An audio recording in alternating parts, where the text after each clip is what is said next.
Ok, on est bon. Bon, bah, salut Rémi. Salut Emeric. Aujourd'hui, on va faire un podcast sur le Lean dans le secteur du BTP. Bah, Rémi, tu pourras un peu plus préciser ce qu'est le Lean et ce que ça peut apporter pour les entreprises du BTP. Tout d'abord, bah, en fait, qu'est-ce que le Lean? Je te laisse. Alors, c'est un vaste sujet. Pour faire simple et précis, le Lean, c'est comment on s'améliore tous les jours avec vos équipes existantes et vos ressources existantes. Comment on fait, comment on réfléchit de façon collective pour s'améliorer en continu et vraiment aller chercher des gains qui sont assez intéressants en termes de temps, en termes d'énergie, en termes de réduction des conflits. Voilà. Ok. Chez Batilin, en fait, qu'est-ce que vous proposez pour justement implémenter le Lean dans les entreprises, plus particulièrement du BTP? Alors, on a plusieurs. On a deux offres qui sont super répandues. Enfin, en tout cas, c'est les offres que nos clients les prennent en priorité. Tu as la première offre, c'est la formation des conducteurs de travaux et chefs de chantier à l'optimisation d'une planification de chantier. C'est D'accord? déjà se dire qu'un chantier bien préparé, bien planifié, visuel, euh, bien coordonné, ça va bien se passer. Hmm. Ouais, donc, on vient gagner des semaines, rien qu'en termes de préparation, tu viens gagner 1 ou 2 semaines sur chacun des chantiers. Donc, ça, c'est hyper intéressant. Et puis, à côté de ça, on a une offre clé en main, c'est-à-dire que tu as ton atelier, il est en désordre, tu passes des commandes, tu sais pas trop, tu vois, tu cherches pas mal de matériel dans ton atelier, tu passes des commandes en trop alors que tu as déjà ça en stock, mais tu le vois pas parce que c'est tellement mal rangé. Mais ça, si tu veux, on vient planifier avec les membres de l'entreprise, tu vois. On vient, on vient leur apporter notre conseil pour réoptimiser les flux, réoptimiser les stocks, bien placés. Donc, on fait un plan idéal. Et puis après, en mode clé en main un peu, on vient avec des bras, donc, des bras de chez nous. Et puis, on vient tout ranger, tout marquer au sol, toutes les allées de circulation. On refait tous les postes de travail.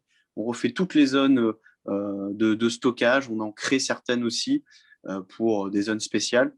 Et à la fin, en même pas 10 jours, ça dépend la taille de l'atelier. L'atelier, il est nickel, rangé, propre, sécurisé et optimisé pour que les gars ils perdent le moins de temps possible.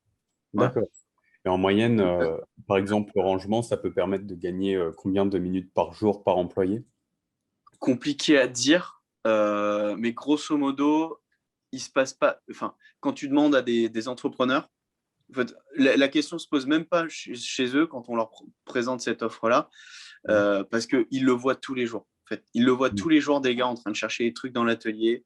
Ils le voient tous les jours des trucs pétés, des trucs cassés, parfois périmés sur certains types de métiers.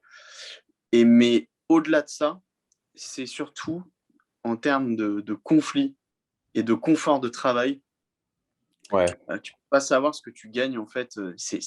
Les mecs avec qui on échange derrière, ils me disent mais comment on faisait pour travailler dans des trucs aussi bordéliques. Enfin, euh, n'importe qui comprend ça. C'est-à-dire que quand tu arrives chez toi, que c'est le bordel complet, t'as pas envie d'y aller, tu te Mm. sens pas bien dans un truc qui est déjà. On n'est pas dans l'industrie non plus, on n'est pas dans l'industrie pharmaceutique où tout doit être au cordeau, on reste dans le bâtiment, tu vois. Mais tu peux faire des choses propres, nickel, sérieuses, avec des choses simples. Ouais. Voilà. Et avoir du confort de travail top, quoi. Voilà. Et Ok. puis, tu vois, par exemple, rien qu'en rangeant, tu viens gagner entre 20 et 30% de la place, Mm. tu vois, en rangeant, en optimisant environ tout ce qui a viré. Donc, bah, du coup, tu n'as pas besoin de racheter un rack qui Mm. va te coûter 30 000 balles, par exemple, ou 15 000 balles. Tu vois. Donc, mais je te dis, ce qui ressort le plus, c'est le confort. C'est le confort et Ouais. la sérénité que tu as parce que c'est quand même mieux. Voilà. Après, c'est sûr que c'est des choses difficilement quantifiables, vu qu'on ne va pas prendre un chronomètre à chaque fois qu'il y a une Bah, opération. tu Mais peux le faire, mais bon, il faudrait passer sa vie à faire ça, quoi. mm, Donc, au final, voilà. on perd plus de temps Mais, qu'on en gagne à le prendre. mais pour te dire, par exemple, sur un chantier, quand on va mettre en place, sur un chantier après une formation, des gars, on vient mettre en place 3, 4 actions pour réduire les déplacements, parce que c'est la perte de temps numéro 1 dans le bâtiment, c'est tous les déplacements sur le chantier qui sont inutiles. Euh, Là-dessus, on avait mis des podomètres. aux gares avant et après. Et ben, tu viens quasiment diviser par 2 le nombre de kilomètres. Et ça représente sur une journée, on a estimé entre 35 et 45 minutes par gars. Ah ouais. Ouais, mais sur des choses vraiment très, très simples. Sur Ok. des outils de manutention, tu vas pouvoir mettre des chariots à roulettes, tu vas pouvoir mettre des bennes au bon endroit, des petits chariots roulants pour avoir tout le matériel à côté de toi. Enfin, tu vois, toute cette réflexion-là, quand tu l'as, putain, tu gagnes un temps, mais c'est assez incroyable sur des choses très simples, tu vois, c'est très Mm. concret le Un, lean. un chariot, ça coûte presque rien, mais derrière, le retour sur investissement, il est dès le premier mois, quoi. Mais même dans la journée, tu achètes Mm. un chariot à Castorama, là, on a acheté un pour des peintres. Donc, ils dépalettisaient des palettes entières de fûts de peinture, tu vois. Ils appellent ça des tines. Donc, tu avais le camion qui déposait en entrée de chantier, et puis eux le déplaçaient sur 200 mètres pour se l'amener au bon endroit dans la bonne chambre. Mais ils s'est amené un par un, quoi, ou deux Mm. par deux. Mais bon, déjà, tu mets 10 minutes à reprendre ton souffle, tu t'es esquinté, et puis derrière, t'es pas efficace, quoi. Tu as perdu toute ton énergie. Là, on a acheté un truc à Castorama, ça coûte 90 €. Un truc sur roulette avec des roues de brouette solides, légers, machin. Ça fait 2 ans qu'ils l'ont. On est dès le premier jour. Ouais, On- dès le premier jour, ils en étaient Mais satisfaits, quoi. imagine, tu es entre 25 et 30 € de l'heure, Mm. à peu près. Les coûts revient entreprise. Allez, on va plus partir sur 30 heures, sur 30 € de l'heure. Tu gagnes 1 heure sur une équipe de 3. Ouais, Juste bah, avec ça, 90 eh ben, euros. le chariot il est remplacé parce que au lieu de déplacer une tine de peinture, tu en déplaces 6. Ok. C'est des choses qui sont toutes bêtes et des exemples comme ça, mais j'en ai tellement j'en ai plein dans toutes les entreprises. Tu as des petites pépites comme ça qu'il faut aller chercher et derrière, tu gagnes un temps. C'est des trucs, après coup, on dit c'est tout bête, mais le simple fait de l'implémenter, ça change tout, quoi. Mais voilà, en fait, c'est ça aussi une des dominantes du Lean, c'est le côté je me remets en question régulièrement avec des outils cadrants qui vont me permettre de me poser les bonnes questions et derrière de trouver les bonnes solutions surtout. C'est D'accord. ça qui est important. C'est une fois que tu as trouvé la bonne cause de ton problème, ce qu'on appelle la cause racine, et ben là, tu peux mettre en place une action qui va définitivement te résoudre le problème.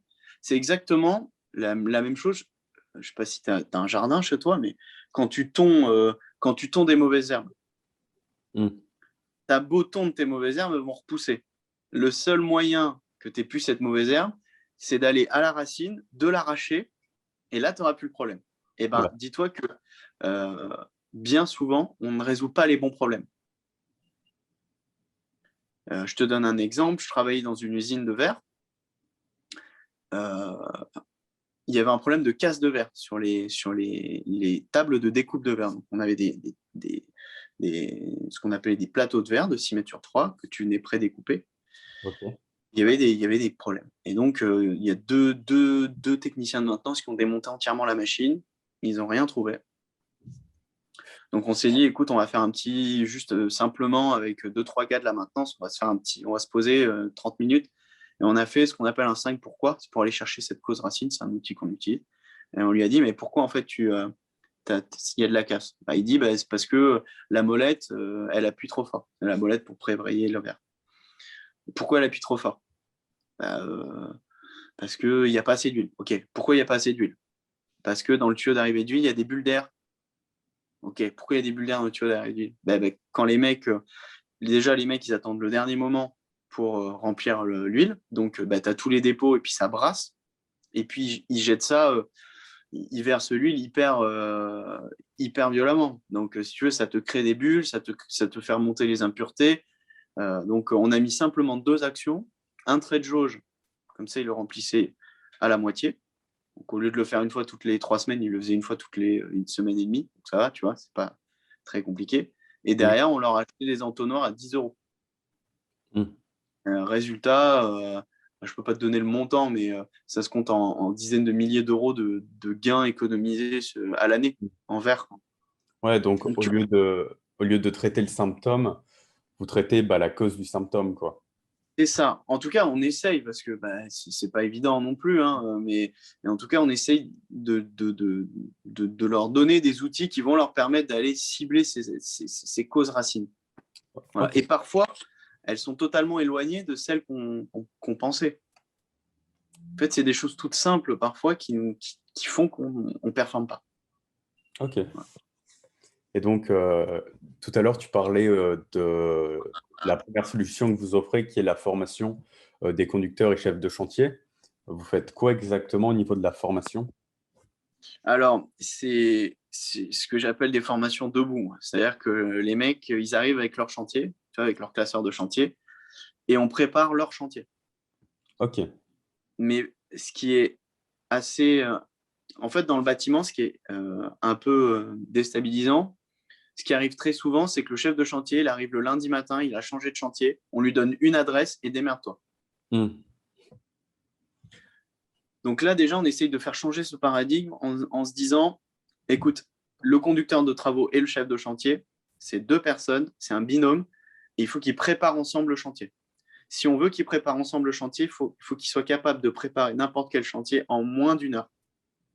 Ok. Donc, ouais, ça doit Et être rapide. ça, voilà. Donc, en fait, on essaye de leur montrer et on fait l'exercice avec eux. On chronomètre. Évidemment, la première fois, vu que c'est les premières fois qu'ils utilisent l'outil, ils vont mettre 1h15, 1h20. Et après, on travaille un deuxième chantier, éventuellement, s'il y a besoin. Et là, ils voient très clairement qu'on peut le préparer en moins d'une heure. Ok. Voilà. Et donc, on vient sur un truc très... on vient découper le chantier, tu vois, en grandes zones. Et puis, il y a des codes couleurs. C'est un tableau très visuel qu'après, ils affichent dans leur cabane de chantier et qui donne aux gars.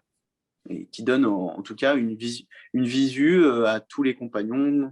Et puis, ça permet aussi au chef de chantier déjà de lire les pièces, parce qu'il est obligé, on lui demande un certain nombre d'informations dans cette préparation de chantier, donc ça l'oblige à lire les pièces, ce qui n'est pas plus mal, parce que bien souvent, il ne les lit pas, ou il n'a pas le temps.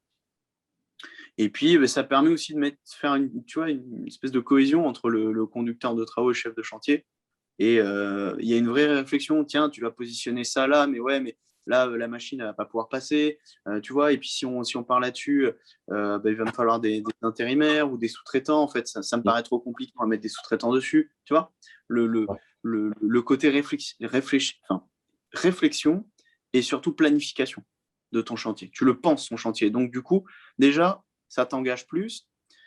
Et derrière, dans cette formation, donc à la fin, tu sors avec un planning de chantier, mais avant, on a vu aussi qu'est-ce qui fait qu'on perd du temps sur le chantier, Hmm. où est-ce qu'il y a des pertes de temps. Si on travaille aussi sur leurs problématiques en interne, on leur donne aussi des grandes... parce que tu n'as pas que les outils dans une formation, tu as aussi l'état d'esprit qu'il y a derrière cette Hmm. démarche. Donc les grands principes. Tu vois, mais il y a un principe que j'aime, c'est le 20-80, la loi de Pareto. Je Ouais. pense que ça doit te parler. Ouais, je connais. C'est-à-dire qu'en gros, 20% de ce que tu fais dans ta journée produit 80% des effets. Et c'est valable partout. Hmm. Et donc, ce que je leur dis, ce principe, il est valable partout. C'est-à-dire que plutôt que de mettre 10 solutions en place et d'en suivre aucune et au final d'avoir zéro résultat, concentrez-vous sur uniquement les deux meilleurs. Ouais, Les bah, deux qui vont vous d'ailleurs, apporter 40%. d'ailleurs, si les personnes veulent en savoir plus, je crois que tu as fait une vidéo sur YouTube qui parle Ouais, des ouais. actions, de leur efficacité, de leur coût. Ah, t'allais regarder Ouais, ouais, bah, j'ai un peu regardé ce que vous faites. D'accord.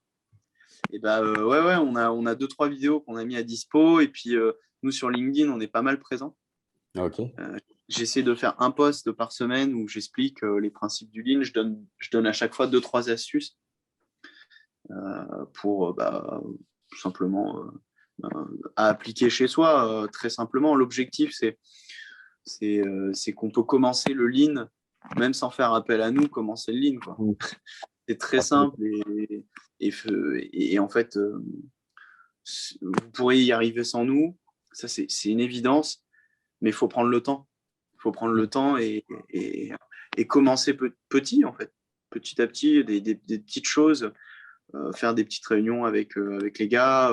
Tu vois, nous, on pose souvent des tableaux, on a 4 colonnes, problème, solution, garant, date, limite. Mhm. On peut échanger 20 ou 30 minutes avec des gars de terrain. amènes tes maçons, tu amènes tes peintres, et puis tu leur dis, voilà, c'est quoi votre problème numéro un? C'est un peu ce que faisait Toyota, je crois. C'est dans la droite ligne de ce que faisait Toyota. Alors après, Toyota, ils ont poussé ça vraiment de façon très... Enfin, ils ont poussé ça, c'est-à-dire qu'ils ont vraiment des ingénieurs spécialisés là-dedans. Il y a toute l'entreprise est très orientée Lean, même Mm. s'ils n'appellent pas ça Lean chez eux. Mais et tu vois les performances qu'ils sont capables de faire. Hein. Mm. C'était un tout petit constructeur à la base, hein, Toyota. Hein. C'était un constructeur régional, hein, tout petit. Hein. Et c'est devenu le numéro un dans les années 2000. Bon, après, avec les rachats des uns et des autres, il est passé derrière. Mais ça reste une entreprise hyper compétitive. Hein.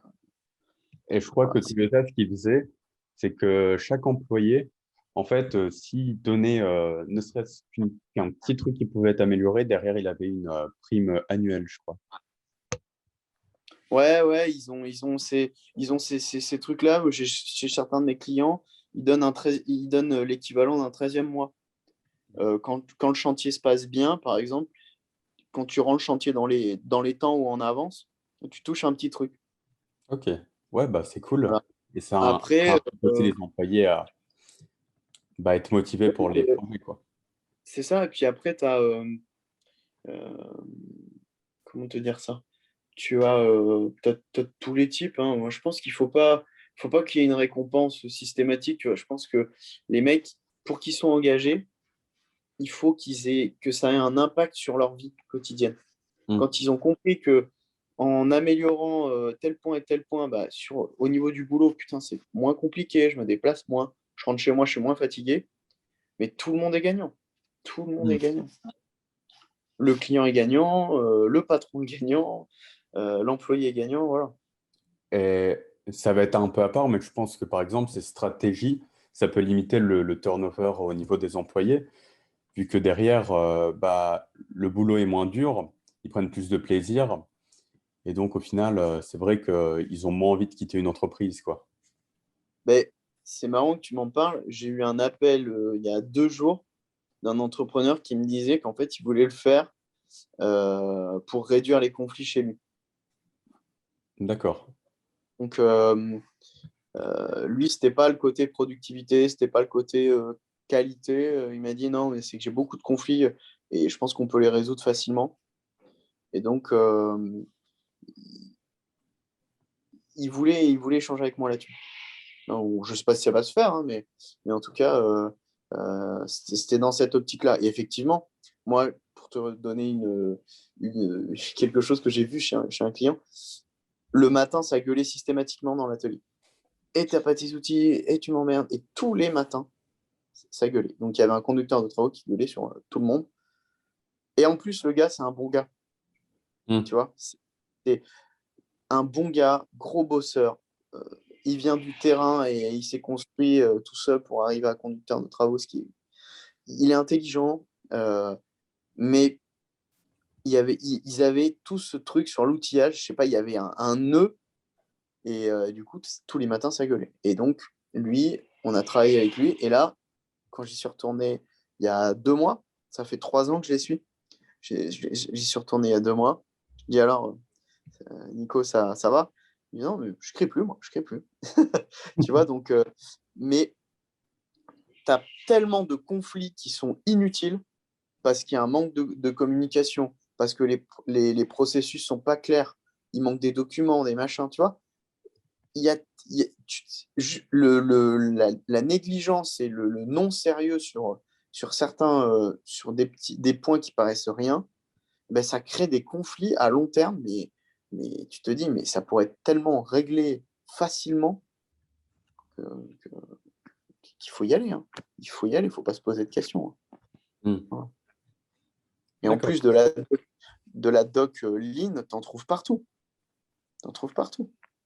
Ouais. Tu vois, on va faire une page web sur notre site où on va recenser toutes les bonnes pratiques qu'on a listées. Là, j'ai même créé un livre blanc là-dessus, avec je ne sais pas combien de bonnes pratiques, une soixantaine de bonnes pratiques, pour gagner du temps très facilement, Et en implémentable. ligne, le livre blanc, tu l'as déjà mis en ligne? Je ne l'ai pas mis encore en ligne. Tu vois, on est en train de créer la page web sur le site. Ok. Voilà. on est dessus. En tout cas, je l'ai déjà distribué à plusieurs. Il est prêt, le livre blanc. Donc, ceux qui veulent dans le podcast, ils m'écrivent sur LinkedIn et moi, je leur envoie sur LinkedIn, aucun problème.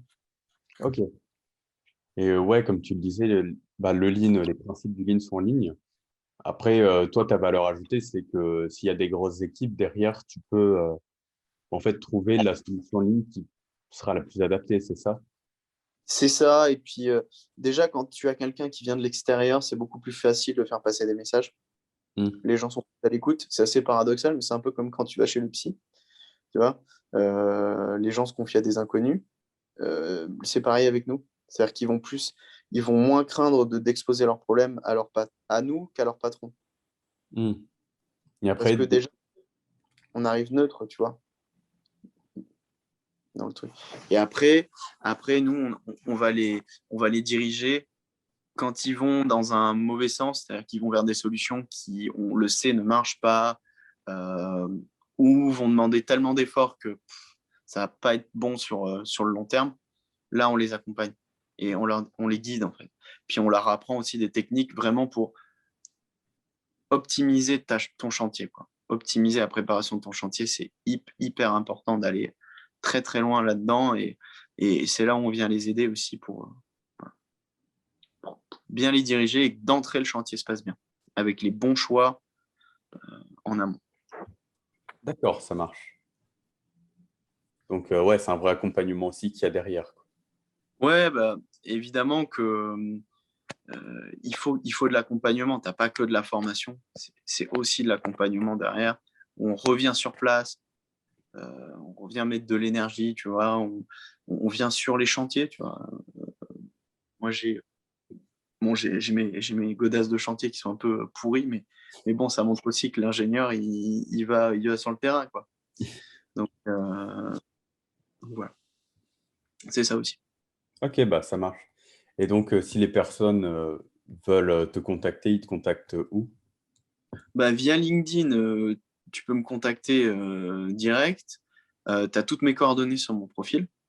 Donc, je ne sais Ok. pas si tu mettras dans le podcast, mais à Ouais, la ben, fin. de toute façon, pour les personnes qui veulent savoir, je vais tout taguer dans le podcast. Au moins, ils pourront Ouais, directement aller sur ton bah, profil. ils vont dans mes coordonnées sur mon profil, ils trouvent mon numéro direct. Et sinon, bah, tu vas sur le site web batiline.fr. Ok, www.batiline, c'est batilean.fr. Et là, tu trouveras mes coordonnées aussi. Voilà, ok, bah, direct. je crois qu'on a à peu près fait le tour des grands points du Lean, aussi de ce que vous faites chez Batiline. En tout cas, ça a été super cool d'échanger sur le Lean. C'est aussi un sujet que j'aime pas mal, vu que en fait, les principes du Lean, toi, tu l'appliques au BTP, mais on le retrouve partout. Exactement, c'est ce que j'allais te dire. Ouais. Et par exemple, des trucs comme le 80-20 au niveau du web, ça me parle énormément. L'organisation aussi, par exemple, je ne sais pas si vous travaillez aussi au niveau de l'organisation des emplois du temps. Non, on n'y est pas encore, mais c'est de plus en plus demandé. Ok. Mais, mais là-dessus, en fait, tu as tellement d'autres choses à faire dans le bâtiment avant ça. Si tu veux, tu as tellement de gains de temps à aller chercher avant ça que pour l'instant, on ne s'y est pas encore occupé, mais c'est une super piste. Et je pense que c'est aussi un peu plus dur à mettre en place sur un chantier que par exemple au niveau du web, où en fait le poste de travail est toujours le même, quoi. Alors que sur un Ouais, chantier, il y a les déplacements et autres. c'est Bon, ça. bah voilà. En tout cas, Bah merci écoute, Rémi, de rien, écoute, et Nick. Et sûrement à puis, une prochaine fois. bah ouais, écoute. Allez, salut, Allez, bonne journée, ciao. ciao.